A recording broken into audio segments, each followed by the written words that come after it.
La violación es culpa de la pornografía. Hola a todas, bienvenidas a este podcast, Almas sin Calma.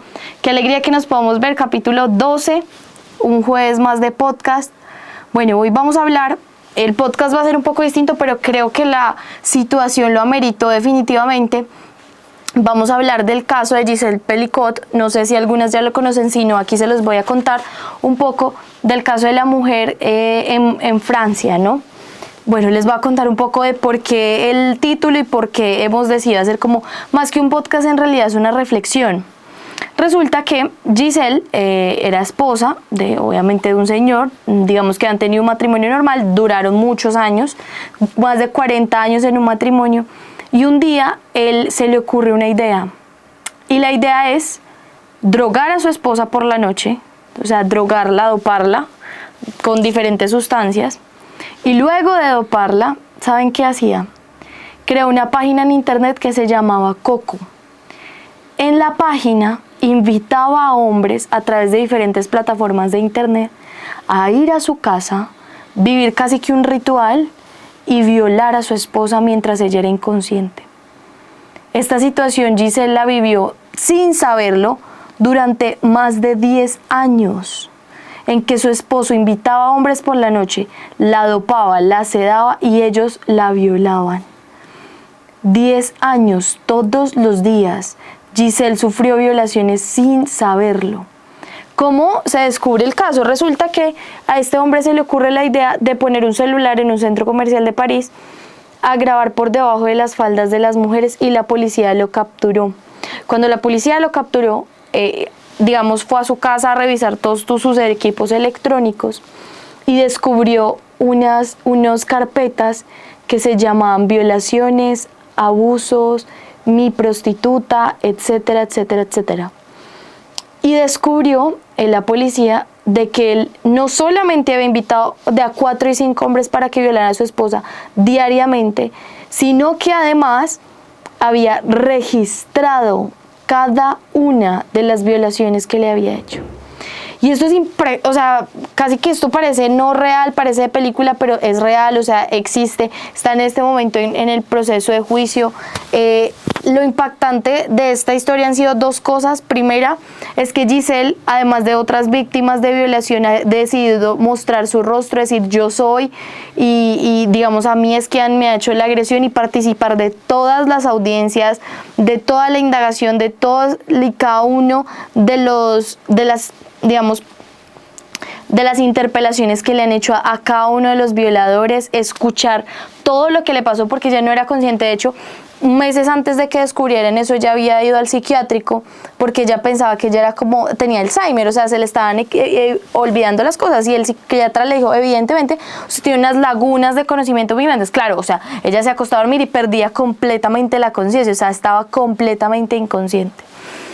Entonces Giselle, y dentro de todas esas indagaciones ha sido una cosa muy fuerte, porque muchos de sus violadores han admitido que tienen enfermedades de transmisión sexual, que no usaron,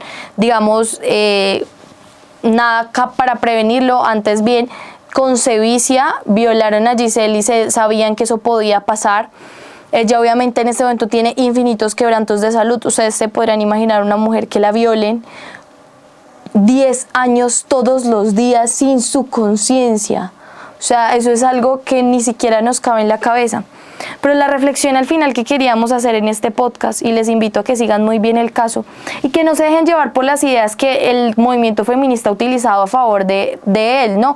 Porque han dicho, no, es que, claro, él es un patriarca, él es un machista, él es el típico blanco heterosexual privilegiado que tuvo una esposa y supuestamente la amaba. No, él no es ningún típico blanco heterosexual privilegiado, él es una persona enferma, y es una persona enferma a causa de toda la cultura que lo ha rodeado. Obviamente, él no estaba determinado a cometer semejante crimen y semejante horror que nos conmueve hasta las entrañas, por supuesto que no, pero sí la cultura hipersexualizada llevó a que él tuviera este tipo de comportamientos. Él aceptó en todas las indagaciones que él consumía pornografía de forma diaria. Él todos los días consumía pornografía, y luego lo que hizo fue producir pornografía. todas sus fantasías sexuales que solo pasaban en su cabeza y en las pantallas, luego las quiso reproducir en su esposa. O sea que el gran problema no es el típico hombre que ama a su esposa y vive un matrimonio feliz. No, ese no es el problema. El problema es la pornografía. Y de hecho, revisando un poco, digamos, para hacer una reflexión más profunda del podcast, yo me di cuenta de algo que dice una mujer. De hecho, ella es feminista y todo, pero está en contra de la pornografía completamente. Y decía es que la segunda parte de la cultura pop es la cultura pornográfica.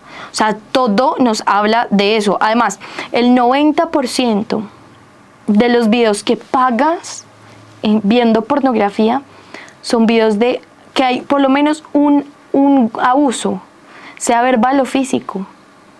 O sea que no, el problema no son los hombres, aunque hay hombres que tienen dificultades interiores, sino el problema es la cultura en la que nosotros vivimos. El feminismo, al culpar al hombre, está equivocado, porque un hombre de verdad jamás violaría a su esposa. Un hombre de verdad jamás violaría a otra mujer, y menos sin su consentimiento. Lo que hizo esa gente fue un acto de enfermedad. O sea, están enfermos. Y lo que los llevó allá se llama la cultura hipersexualizada, la pornografía. O sea, que el feminismo se equivocó del enemigo, porque el hombre no es un enemigo de la mujer, de hecho es su custodio. El enemigo es la hipersexualización, el enemigo es la pornografía, el enemigo es esta cultura perversa, que en muchas ocasiones ellas mismas proponen libertad para hacer lo que quiera con mi cuerpo. Y eso incluye hasta venderlo. No, porque la libertad es hacer lo que tú debes hacer, no hacer lo que tú quieres hacer, porque miren, él quería hacer eso. Y entonces es libre de violar a su esposa a 10 años. No lo creo así. Y es muy indignante lo que le pasó a Giselle. Y no le puede pasar a otra mujer nunca.